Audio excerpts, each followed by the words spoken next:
봐주시기 바랍니다. 자, 뉴스의 배전 지금까지 이종건 시사평론가 배종찬 인사이드K 연구소장 두 분과 함께했습니다. 고맙습니다. 감사합니다. 고맙습니다.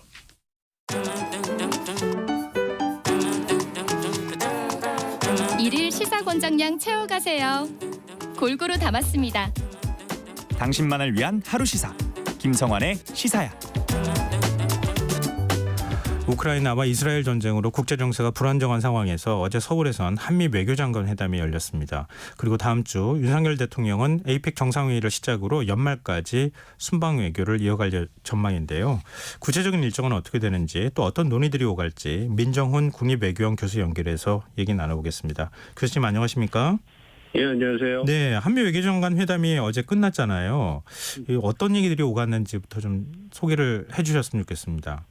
예, 관련해서 언론 보도를 보면요, 세 가지 의제가 크게 논의가 된 것 같습니다. 네. 첫 번째가 국제 정세고요, 두 번째가 북한 문제, 세 번째 한미일 협력이라고 말씀드릴 수 있을 텐데요. 예. 국제 정세는 모두에 말씀해 주신 것처럼 현재 두 개의 전쟁이 진행되고 있잖아요. 예. 이스라엘 하마스 분쟁하고 장기화되고 있는 우크라이나 전쟁에 있어서 한국과 미국, 특히 한국이 어떤 기여를 할 것인가에 대해서 감사와 그다음에 추가 논의가 이루어진 것 같고요. 네. 또 북한 문제는 말씀해 주신 것처럼 북한과 러시아의 군사협력이 계속 중대되고 있기 때문에 예. 이러한 부분에 대해서 한미가 어떻게 대응할 것인가, 그리고 이와 더불어서 중국에게 어떠한 건설적인 역할을 더 요구할 것인가, 이런 부분에 대해서도 심도 있는 논의가 된 것 같고요. 마지막으로 한미일 협력에 관련해서는 네. 아무래도 지난 8월에 캠프 데이비드 정상회의가 있었지 않습니까? 예. 거기에서 한미일 협력을 강화하기 위한 토대가 만들어졌기 때문에 그러한 그 정상회의 모멘텀을 이어나가기 위해서 한국이 앞으로도 긴밀한 소통과 협력을 해나가겠다. 이런 부분에 대해서 얘기가 되었다, 이렇게 생각하고 있습니다. 그 세 가지 의제 가운데 조금 더 세부적으로 들어갈 부분에 대해서 좀 여쭤보고 싶은데요. 그러니까 지금 우크라이나 전쟁하고 이스라엘 하마스 전쟁 그 가운데 우리 정부가 할 수 있는 역할이 뭐가 있을까? 안토니 블링컨 국무장관이 어떤 부분을 요청했을까? 이게 궁금하거든요. 아무래도 우크라이나 전쟁에 대해서는 언론 보도 나오는 걸 보면 예. 한국이 그 우크라이나에 한 인도주의적 지원이 있죠, 재정적 지원이 있지 않습니까? 네. 이 부분에 대해서 우크라이나 블링컨 장관이 미국 행정부를 대표해서 다시 한번 사의를 표했다, 이런 얘기를 했고요. 예. 또 이와 관련해서 또 논의가 있었다고 하니까 추가적인 인도주의적 지원에 관한 논의가 있었을 것이고요. 네. 이스라엘 하마스 전쟁 같은 경우에 또 우리 정부의 입장이 있기 때문에 이스라엘과 중동 국가들과 아랍 국가들과의 그 관계를 둘 다 관리해야 되는 우리 정부의 입장이 있기 때문에 예. 이 부분에 대해서도 인도주의적 지원에 어떤 방침을 지킨 것 같아요. 그래서 그런 부분에서 잘 아신 것처럼 현재 우리 정부가 팔레스타인 그 난민들에게 예.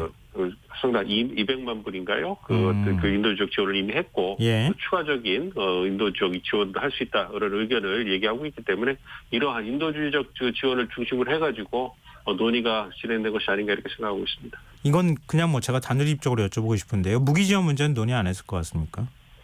무기 지원 문제는 미국 측 입장에서는 한국 측이 해주면 좋겠습니다만, 예. 우리 한국 측 입장에서는 말씀드린 것처럼 그 무기 지원을 하기가 쉽지 않죠. 러시아의 관계도 있을 거고, 우크라이나 전쟁에 있어서는 네. 또 이스라엘과 하마스 분쟁에 있어서는 어느 한편에다가 무기를 제공할 수가 없잖아요. 아랍 국가들이 우리 에너지 안보에 있어 중요성을 또 있을 것이고요. 이스라엘과의 예. 관계도 있기 때문에 예. 그런 부분에서 우리 정부는 신중한 입장을 계속 견지하고 있기 때문에 그런 네. 부분을 고려해서 미국 측도 우리에게 강한 압박을 하지 못할 것이다, 이렇게 생각하고 있습니다. 네, 알겠습니다. 우리 인도적 지원 문제에 주로 이제 논의가 집중됐을 것이다, 이렇게 말씀하셨는데요. 그러면 북한 관련 부분에 대해서 어떤 걸 대응 방안을 논의했을까? 이게 궁금하거든요. 북한 문제는 두 가지가 있죠. 네. 북한이 이제 군사 정찰 위성을 발사 세 번째 시도를 할 거다. 이 부분에 대해서 좀 정보를 공유할 거라고 생각을 하고요. 예. 또 이와 더불어서 무엇보다 북한과 러시아의 군사 협력이 중대되고 있기 때문에 예. 이것이 북한의 무기가 러시아에게 지원이 되면서 우크라이나 전쟁을 장기화하는데 기여하고 있는 부분이 있기 때문에 네. 이러한 부분에 대해서 미국 측이 그동안 갖고 있던 정보를 우리와 공유를 하고요. 우리 측이 갖고 있는 정보도 공유를 하는 이런 장이 됐을 것이고, 그리고 추가적으로 이제 북한이 러시아에 무기를 지원한 그런 정황이 포착이 되면 네. 추가적인 제재라든지 이런 걸 예. 통해 가지고 한국과 미국, 한미일 국가가 전부 협력을 하겠다. 이런 부분에서 논의를 한 것 같고요. 예. 이와 더불어서 그 어떤 그 북한과 러시아의 군사협력이 쌍방 관계라고 또 블링컨 장관이 말씀을 하셨잖아요. 예. 아무래도 북한이 러시아에 재래식 무기를 제공해 준 대가로서 러시아가 어떤 그 기술 지원을 해주고 있다. 이런 예. 부분에 대해서 얘기를 했기 때문에 그런 부분은 언론에서 공개를 하지 못하겠지만 그 관련돼서 미국이 어떠한 정보를 갖고 있는가 이 부분에 대해서 우리 측 그 지도부하고 논의를 하지 않았을까 이렇게 생각하고 있습니다. 다음 주 윤석열 대통령이 에이펙 정상회의 참석차 미국으로 가게 되잖아요. 근데 에이펙 정상회의 때 미중 한중 정상회담이 있지 않겠느냐 이런 얘기도 나오는데 어떻게 가능성이 있겠습니까? 네, 가능성은 지켜봐야죠. 일단 시진핑 주석이 오셔야지 이제 가장 관심사가 되는 미중 정상회담도 열릴 것이고요. 예. 그리고 이제 그 한중 정상회담도 그 다자와 무대이기 때문에 긴 시간은 아니겠지만 네. 좋아할 수 있는 기회는 만들어질 것이다. 그리고 우리 외교 당국이 마지막까지 그걸 성사시키기 노력하고 있다 이렇게 생각을 하고 있거든요. 네. 그렇기 때문에 미중 정상회담 즉 시진핑 주석이 에이펙 정상에 오시면 미중 정상회담 더불어서 한중 정상회담 열릴 거라고 생각해요. 왜냐하면 중국 입장에서도 한미일이 가까워지는 것을 굉장히 경계하고 있기 때문에 예. 그리고 한국과 일본이 굉장히 중요한 영내 경제 파트너이기 때문에 네. 그러한 부분을 고려해서 짧은 시간이 될지라도 한국과 일본을 고려한 그러한 양대 정상회담은 열릴 수 있지 않을까 생각을 하고 예. 그렇지만 한중 정상회담이 열린다고 해도 아무래도 양자 관계가 중요하기 때문에 네. 한국과 중국과의 관계를 관리하는데 개선하는데 논의의 방점이 찍힐 거고요. 그와 더불어서 이제 북러 군사 협력이라든지 이런 부분에 있어서 중국이 보다 더 적극적이고 건설적인 역할을 해달라 이러한 의견을 전달하는 기회가 되지 않을까 생각하고 있습니다. 근데 이번 이제 정상회의 때요. 좀 국제 정세가 불안정한 상황이니까 어떤 게 제일 중요한 의제가 되리라고 보십니까? 어떤 회담을 말씀하시는 거죠? 에이펙 정상회의. 예. 에이펙 정상회의는 어쨌든 기본적으로 경제 협력체입니다. 그렇기 때문에 이번에도 이번 에이펙 회담의 주제가 지속 가능한 성장이기 때문에 네. 이 부분에 있어서 21개 회원국이 어떻게 주요한 국제 문제에 있어서 경제 협력을 해나갈 것인가 이 부분이 논의가 될 거고요. 예. 이와 더불어서 이제 아무래도 현재 진행되고 있는 두 개의 전쟁이 있지 않습니까? 이 부분에 대해서 21개 회원국들이 입장을 같이 공유하는 걸 좀 보여주고 싶을 텐데 네. 아무래도 중국도 참여하고 러시아도 참여하고 예. 미국도 참여하고 있기 때문에 아무래도 이 부분에 있어서는 작년에는 우크라이나 전쟁에 대해서 어떤 러시아의 어떤 공격을 비난하는 공동성명을 채택할 수 있었는데 이번에는 이스라엘과 어떤 하마스 분쟁에서 이스라엘과 아랍 국가들에 대한 어떤 주요 국가들의 이해관계가 다르기 때문에 네. 과연 공동성명이 나올 수 있을까 그것도 관심이 주목되고 있습니다.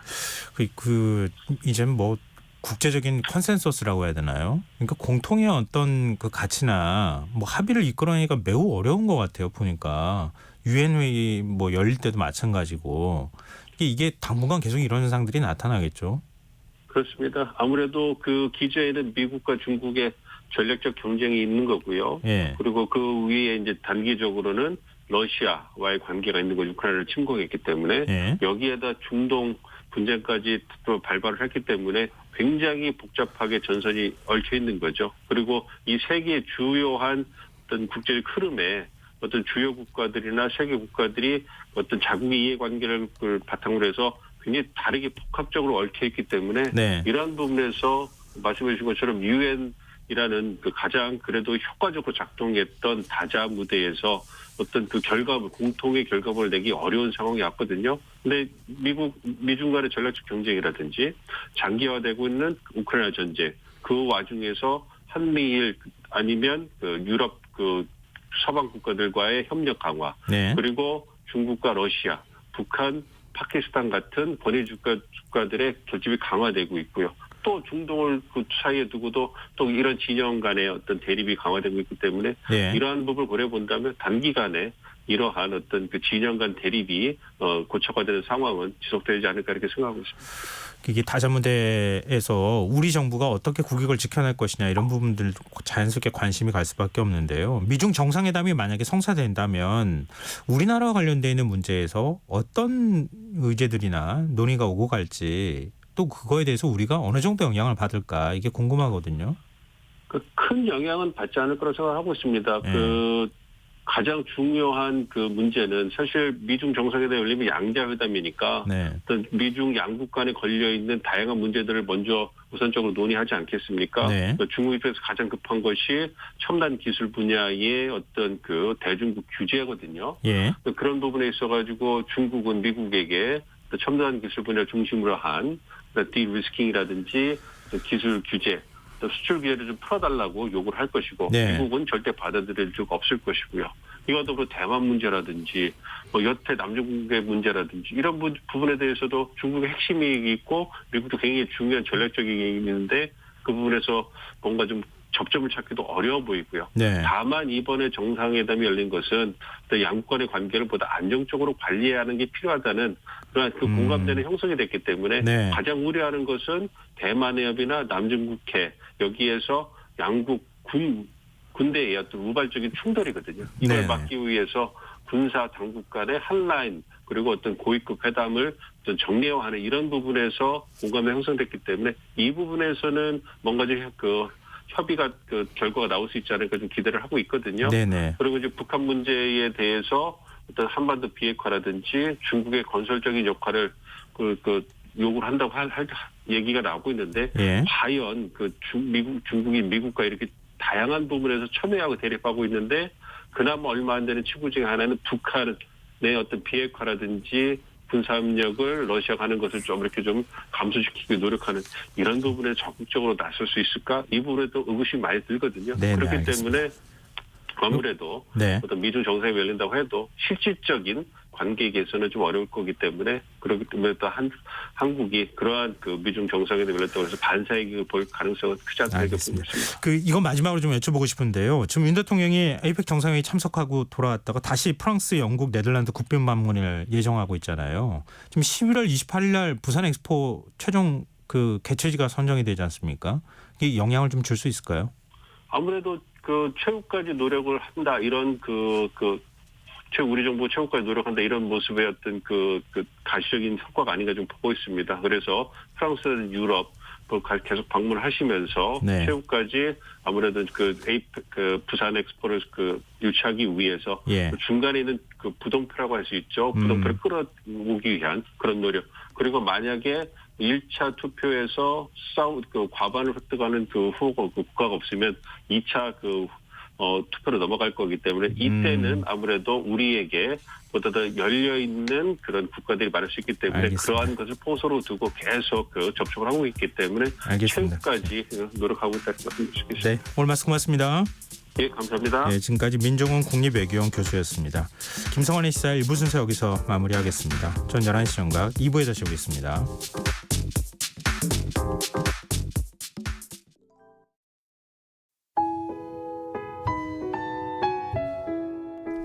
청취자 여러분, 위기 가정을 찾아주세요. 어려운 경제 상황 속에서 긴급한 경제적 지원이 필요한데도 복지 사각지대에 놓여 있어 아무런 지원도 받지 못하고 극한 상황으로 내몰리고 있는 위기 가정이 늘고 있습니다. KBS 강태원 복지재단에서는 사회 안전망에서 벗어나 위기에 처해 있는 가정을 발굴해 긴급 지원하는 사업을 진행합니다. 여러분 주위에 스스로의 힘만으로는 도저히 일어설 수 없는 힘든 이웃이 혹시 있는지 찾아봐 주세요. 우리 사회의 건강한 구성원으로 신속히 복귀할 수 있도록 KBS 강태원 복지재단이 작은 힘을 보태겠습니다. 여러분의 제보 전화를 기다립니다. KBS 강태원 복지재단 제보 전화 1533-0900, 1533-0900입니다.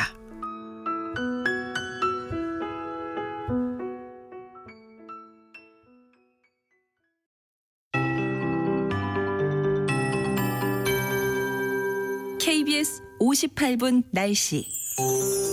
내일은 전국이 가끔 구름 많겠습니다. 강원 내륙 산지와 일부 충북, 대부분 남부 지방에 한파주의보가 발효 중인 가운데 내일 아침 최저기온 서울 영하 3도, 광주 1도 등 전국이 영하 7에서 6도로 오늘보다 10도가량 크게 떨어지겠습니다.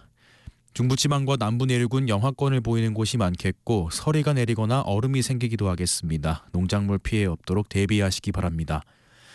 낮 최고 기온은 서울 6도, 대구 12도 등 전국이 5에서 16도로 전라 해안을 중심으로 강풍주의보가 내려진 만큼 그 밖의 지역도 바람이 강하게 불어 체감온도는 더 낮겠습니다. 추위도 계속 이어지겠으니 건강관리 잘해주시기 바랍니다. 당분간 동해안은 너울성 파도 밀려오겠고 대기가 건조하겠습니다. 내륙 지역도 건조해지는 만큼 산불 등 화재 발생에 주의하시기 바랍니다. 풍랑특보가 발효된 대부분 해상에 오후까지 최대 초속 16m의 강풍이 불고 물결이 5m 가까이 높게 일겠습니다. 내일 전국의 미세먼지 농도 전 권역이 좋음으로 예상됩니다. 서울 현지 기온 0.9도, 습도 50%, KBS 58분 날씨 박성준입니다.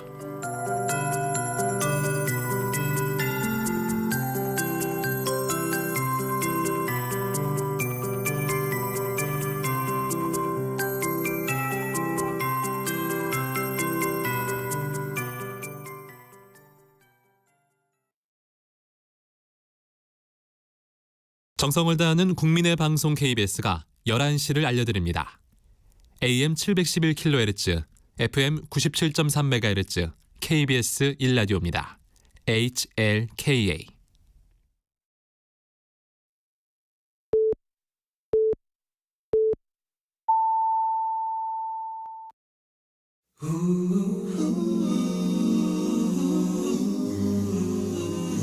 이 밤 그냥 보내긴 아쉬우니까요.